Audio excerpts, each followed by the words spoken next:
राजा और उसकी 3 बेटियों की कहानी। बहुत समय पहले एक राजा था जो खुद के बारे में सोचता था कि वो बहुत ही नेक सोच, दयालु स्वभाव और दरिया दिली है।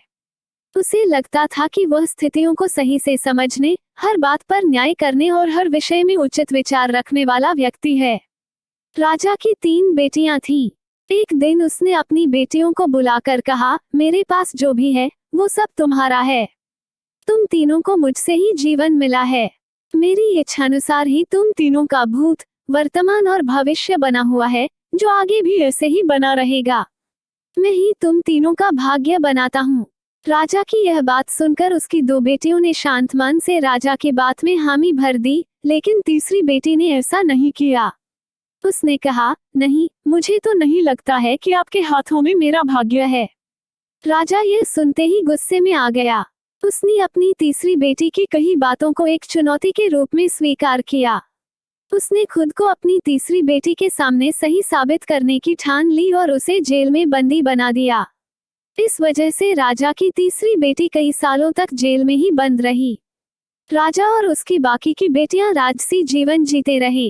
राजा मन ही मन सोचता है कि यह मेरा ही हुक्म है, जो मेरी जिद्दी बेटी जेल में कैद है। लोगों को भी यही लग रहा होगा कि राजा का ही हुक्म है, जो उसकी बेटी को ऐसा भाग्य मिला है। उसकी प्रजा के लोग भी यही सोचते थे।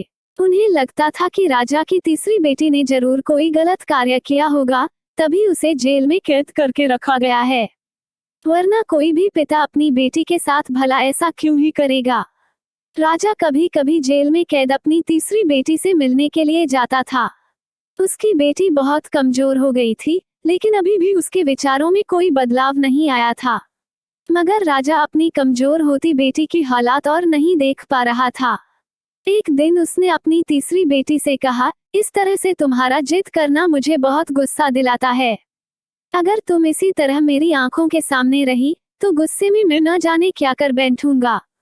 मैं तुम्हें मौत की सजा भी दे सकता है, लेकिन मैं एक अच्छे दिल का हूँ, इसलिए मैंने सोचा है कि तुम अब मेरे राज्य के पास के ही एक जंगल वाली जमीन पर जानवरों के साथ रहोगी। राजा ने आगे कहा, उस जंगल में सिर्फ उन्हीं लोगों को रखा जाता है जो मेरे आदेश का पालन नहीं करते। तुमने भी अपनी जिद की वजह से मेरी बात नहीं मानी, इसलिए तुम भी अब वहां मौजूद लोगों के साथ अपना पूरा जीवन काटोगी। इसके बाद तीसरी बेटी को उस जंगल की जमीन पर रहने के लिए भेज दिया गया।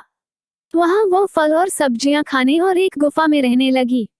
उसके पास पीने के लिए झरने का पानी और ठंड से बचने के लिए सिर्फ सूरज की धूप का ही सहारा था। वहां की खुली हवा में रहते हुए और फल फूल खाते खाते वो जल्द ही पूरी तरह से स्वस्थ हो गई। उसने वहां पर खेती करना भी शुरू कर दिया। गुफा को उसने घर की तरह सजा लिया था और खुशी खुशी वहीं रहती थी। एक दिन वहां पर एक भटकता हुआ राहगीर आ पहुंचा। उसे देखते ही देखते राजा की तीसरी बेटी से प्रेम हो गया और दोनों खुशी खुशी वहीं रहने लगे। उस जंगल में उन दोनों के अलावा और भी कई लोग रहते थे, जिनकी मदद से उन्होंने उस जंगल को एक शहर के रूप में बदल दिया। कुछ ही सालों में राजा की तीसरी बेटी और वो राहगीर उस शहर के राजा रानी बन गए। अब उनके शहर की चर्चा दूर दूर तक होने लगी। जैसे ही इसकी जानकारी राजा को मिली, वो उस जंगल में सब कुछ देखने के लिए पहुंच गया।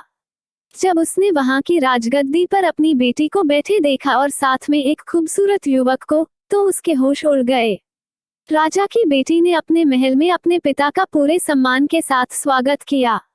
उसने अपने पिता से उसके बुरे बर्ताव व फैसल के लिए कुछ भी नहीं कहा। जैसे ही राजा वहां बैठा, तो उसे एक आवाज सुनाई देने लगी, जो कह रही थी कि हर इंसान स्वयं ही अपना भाग्य बनाता है। कोई अन्य इंसान किसी और का भाग्य नहीं बना सकता। इसके बाद राजा को स्वयं ही अपनी गलती पर पछतावा होने लगा और उसने अपनी सभी बेटियों को अपने भाग्य से आजाद कर दिया। उसने अपनी तीनों बेटियों से कहा, भले ही तुम तीनों का भाग्य मेरे हाथों में है, लेकिन हर व्यक्ति खुद ही परिस्थितियों के अनुसार अपना भाग्य अच्छा व बुरा बना सकता है। कहानी से सीख। राजा और उसकी 3 बेटियों की कहानी हमें यह सीख देती है कि कोई भी व्यक्ति किसी का भाग्य बना या बिगाड़ नहीं सकता। हमारा भाग्य स्वयं हमारे हाथों में ही होता है, जिसे हम अपनी सूझबूझ से बुरी परिस्थितियों में भी अच्छा बना सकते हैं।